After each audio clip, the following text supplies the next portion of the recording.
नमस्कार छात्रों, स्वागत है आपका मेरे YouTube channel Datta reading point में। आज हम डिस्कस करेंगे सामाजिक विज्ञान इतिहास क्लास 10 वर्कशीट नंबर 31 जो कि आपको दिल्ली सरकार द्वारा दी जा रही है। अगर आप चैनल पर नए हैं तो सबसे पहले आप इसे सब्सक्राइब कर लीजिए ताकि आपको और भी सॉल्व वीडियोस मिल सकें। चलिए शुरू करते हैं। आज का हमारा टॉपिक है यूरोप में राष्ट्रवाद का उदय। यूरोप में राष्ट्रवाद कैसे उत्पन्न हुआ, इसके कुछ मुख्य कारण हैं, वो हम सबसे पहले देख लेते हैं। इसके जो मुख्य 4 कारण हैं वो हैं आपके निरंकुश शासन व्यवस्था।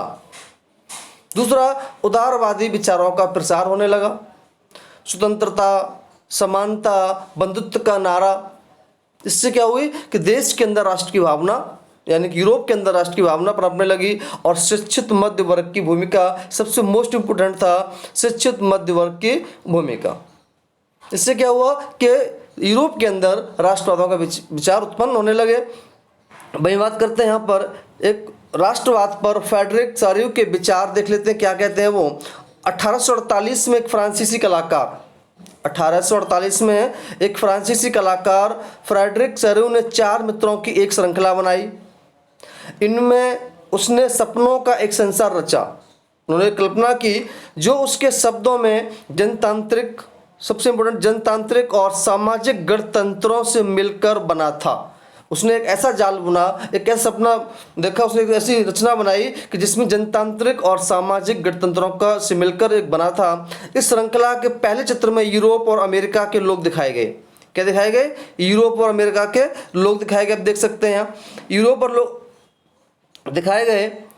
सभी उम्र और सामाजिक वर्गों के स्त्री पुरुष लंबी कतार स्वतंत्रता के प्रतिमा की वंदना करते हुए जा रहे थे। यानी कि एक लंबी कतार लगी थी, वो देख रहा है कि लंबी कतार लगी थी, चाहे वो स्त्री हो पुरुष हो, सभी उम्र के लोग थे जो लंबी कतार में एक स्वतंत्रता की ओर प्रतिमा की वंदना करते हुए जा रहे हैं। प्रतिमा के एक हाथ में ज्ञानोदय की मशाल और दूसरे में मनुष्य के अधिकारों का घोषणा पत्र। प्रतिमा के सामने जमीन पर निरंकुश संस्था के ध्वस्त अवशेष बिखरे हुए हैं। ये वो कल्पना कर रहा है कि एक हाथ में उसके मशाल होगी, दूसरे हाथ में मनुष्य के अधिकारों का घोषणा पत्र होगा।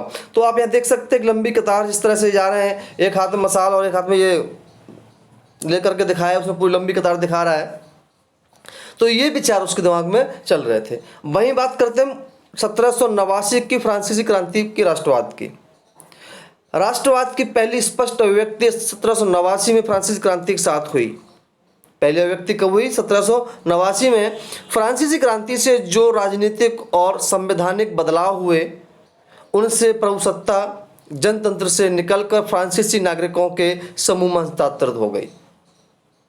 क्रांति ने घोषणा की कि अब लोगों द्वारा राष्ट्र का गठन होगा और वे ही उसकी नीति तय करेंगे कि वो किस प्रकार का होगा।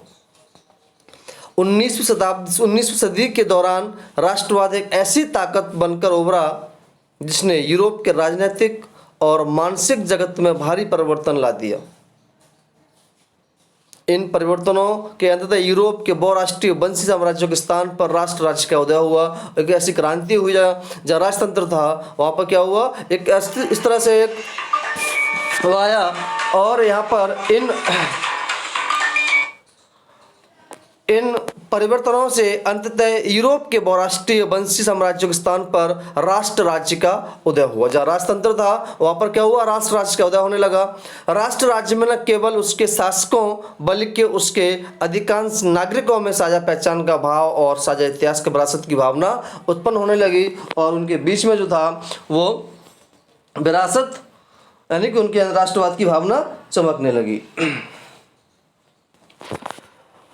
वही तो ये ज़्यादा नहीं है इसमें कि पैराग्राफ पढ़ना था, ज़्यादा क्वेश्चन नहीं, इसको आप आराम से सॉल्व कर सकते हो वैसे भी। तो 1789 क्रांति राष्ट्रवाद की पहली स्पष्ट अभिव्यक्ति थी, स्पष्ट कीजिए। इसमें देख लेना आपको किस तरह से लोगों के मन में ये विचार आया। अगला, निरंकुश शासन व्यवस्था क्या थी? प्रतिमा के सामने इसके ध्वस्त अवशेष जमीन पर क्यों बिखरे हुए थे? ये किस बात का संकेत देते हैं, किस बात का प्रतीक देते? तो आप देख सकते हो स्वतंत्रता की वंदना लोग कर रहे थे। आप इस तरह से इसको लिख सकते हैं। 19वीं शताब्दी के यूरोप राष्ट्रवाद की प्रकृति को लिखिए कि उसका राष्ट्रवाद प्रकृति कैसी थी। फ्रेडरिक स्वरूप चित्रों में प्रमुख विशेषता क्या थी, और जो फ्रेडरिक स्वरूप है वो क्या अपने विचार लेके आ रहे हैं, क्या कल्पना कर रहे हैं, वो आपको दिखाना है कि वो एकदम देख रहे हैं, हाथ में जो घोषणा पत्र लेकर अधिकारों का चल रहे हैं। तो इस तरह से इनको आप उसको वहाँ दिखा दोगे और ये आराम से हो जाएगा। ज़्यादा बड़ा नहीं है और ज़्यादा कठिन भी नहीं है। तो ये छोटी सी वीडियो थी, अगर आपको अच्छी लगी हो तो उसे लाइक करें, शेयर करें। धन्यवाद।